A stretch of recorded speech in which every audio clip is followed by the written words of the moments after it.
Halo Champions, halo Bung Gawat Tridaya, Om Swastiastu, Namo Buddhaya. Perkenalin, di sini aku Aurin Fastia Ramadhani, biasa dipanggil Aurin.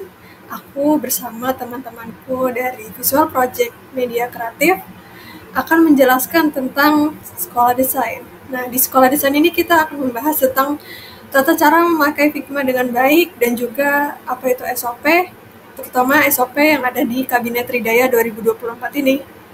Tolong disimak ya.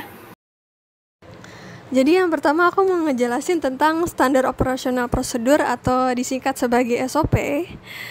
SOP adalah suatu alur atau cara kerja yang sudah terstandarisasi. Standar operasional prosedur ini memiliki tujuan dan kekuatan sebagai suatu petunjuk. Nah, SOP dalam media dapat digunakan sebagai contoh atau panutan untuk merancang desain-desain selanjutnya. Mengapa SOP itu penting dalam menciptakan suatu postingan dalam media? Jadi SOP itu selain tujuannya agar identitas atau ciri khas pada postingan organisasi tetap terjaga, SOP juga berguna untuk memudahkan kita semua untuk bekerja secara efisien dengan kualitas yang terjaga. Setiap akun yang memiliki SOP itu biasanya memiliki mulai dari format, tone warna, dan gayanya itu konsisten atau mirip. Oke, selanjutnya sebelum kita belajar nih tentang bagaimana cara menggunakan Figma, kita harus tahu dulu apa sih Figma itu. Jadi singkatnya Figma itu adalah alat desain dan prototyping berbasis web yang bisa diakses baik melalui aplikasi maupun web. Figma adalah sebuah aplikasi web kolaboratif untuk user interface dengan fitur-fitur luring tambahan yang tersedia pada aplikasi desktop untuk Windows dan Mac OS. Kemudian, Figma dapat membuat penggunanya bisa melakukan kolaborasi desain secara real-time atau live. Jadi dapat dibayangkan seperti Google Docs, namun versi untuk mendesain secara bersama.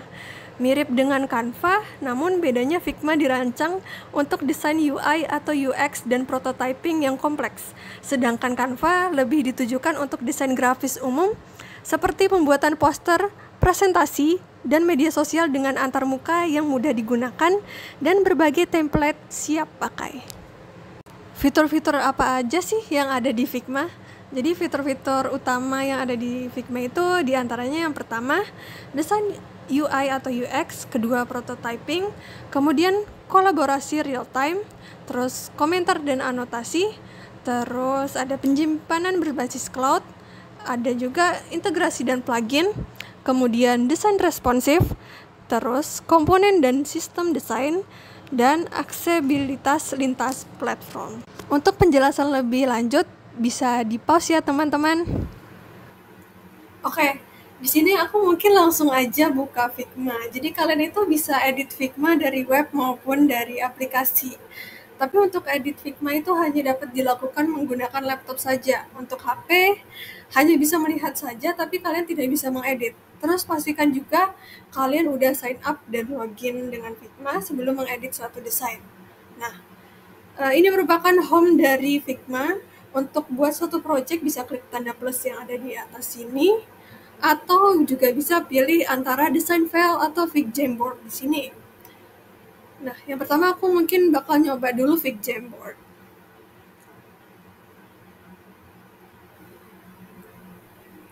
Oke, setelah dipencet tadi draft baru, aku mau ngejelasin fitur FigJam dulu. Nah, FigJam ini bisa digunakan untuk mendukung proses kolaborasi tim.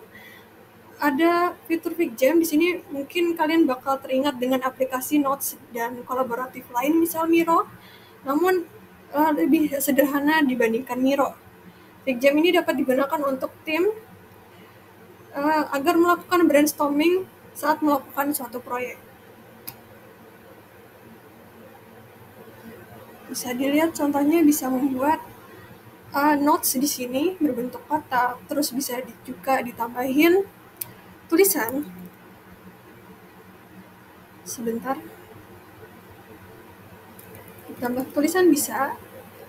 Nah, kurang lebih seperti itu, dan juga bisa buat tambahin panah, gambar-gambar, atau yang lain juga.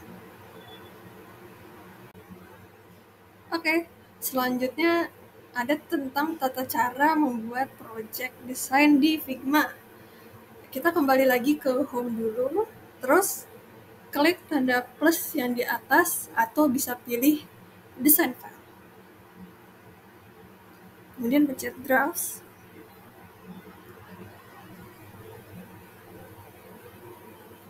Nah, beginilah cara tahap awal untuk membuat suatu desain. Untuk selanjutnya akan aku serahkan kepada teman aku, Cita. Untuk Cita, silakan.